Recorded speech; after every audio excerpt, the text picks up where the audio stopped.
සාදරයෙන් පිළිගන්නවා job බේස්ල් team YouTube channel එකට. ඔන්න අදත් අලුත්ම ජොබ් වේකන්සි වල 3ක් ගෙනලා තිනවා. වැඩි කතා නැතුව මොනවද ඒ ජොබ් වේකන්සි කියලා අපි බලන්න යමු. පළවෙනි එක තමයි United Motors ලංකා PLC එකේ මානව සම්පත් සීමා වාර්ෂික රැකියා පුරප්පාඩු දාලා තියෙනවා. මේකට ඉල්ලා තියෙන සුසුකම් වෙන්නේ මානව සම්පත් ව්‍යාපාර කළමනාකරන උපාධිය හදාරන උපාධි අපේක්ෂකයින්ට හා මානව සම්පත් ශාස්ත්‍රයට අදාළ සුසුකම.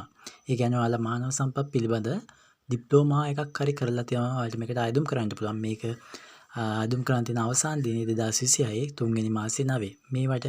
මේවට අයදුම් කරන හැම ලින්ක් එකක්ම ඩිස්ක්‍රිප්ෂන් එකේ පිළිවෙලට දාලා තිනවා. ඔයාලට පුළුවන් ඉන්නේ ලින්ක් හරහා ගිහලා මේ ජොබ් වේකන්සි වලට ඇප්ලයි කරන්න. ජොබ් වේකන්සි තමයි මාස් හෝල්ඩින් එකේ විධායක රැකියා පුරප්පාඩු.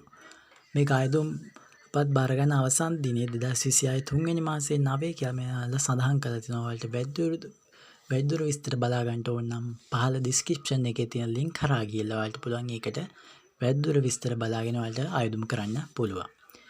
ඊට පස්සේ ඊළඟ ජොබ් වේකන්සි තමයි හේලි සමූහ ව්‍යාපාරයේ දාලා තියෙනවා කනිෂ්ඨ විධායක කනිෂ්ඨ විධායක රැකියා පුරප්පාඩු කියලා. මේකට ඉල්ලා තියෙන සුසුකම් වෙන්නේ ගණිතය සදා සම්මාන සාමාර්ථය සහිතව අපස සාමාන්‍ය පෙළ විභාගයෙන් සාමාර්ථ 6ක් තිබීම.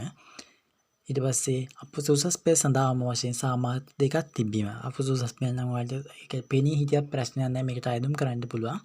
මේකට ඉල්ලුම් කරන් තියෙන අවසාන දිනය 2026 3 වෙනි මාසේ 9 කියලා එලා සඳහන් කරලා තියෙනවා. මේකට ඔයාලට දැම්ම අයදුම් කරොත් ඔයාලට මේකේ ජොබ් වේකන්සි වලට ඇප්ලයි කරලා මෙම ජොබ් වේකන්සි වලට සහභාගී වෙන්න පුළුවන්. ඔයාලට ඩිස්ක්‍රිප්ෂන් එකේ දාලා තියෙන ලින්ක් කරා ගිහලා අදම ඇප්ලයි කරන්න මතක තියාගන්න. ඊට පස්සේ ජොබ් වේකන්සි එකක් දාලා තියෙනවා ලංකා රෝහලේ. මේක දාලා තියෙන්නේ මේකේ වේකන්සි තමයි පාරිභෝගික සේවා නිලධාරී. ඒ කියන්නේ සේල්ස්මන් වගේ පාරිභෝගික සේවා නිලධාරී තමයි දාලා තියෙන්නේ. සුසුකම් මේකට ඉල්ලනවා අපොස උසස් පෙළ සුසුකමක් විදිහට බලනවා. ඊට පස්සේ අවසාන දිනය 2026 3 වෙනි මාසේ 3 තමයි මෙයාලා දාලා තියෙන්නේ. ඔයාලට පුළුවන් ඩිස්ක්‍රිප්ෂන් එකේ දාලා තියෙන ලින්ක් කරා ගිහලා මේකට අදම අයදුම් කරන්න.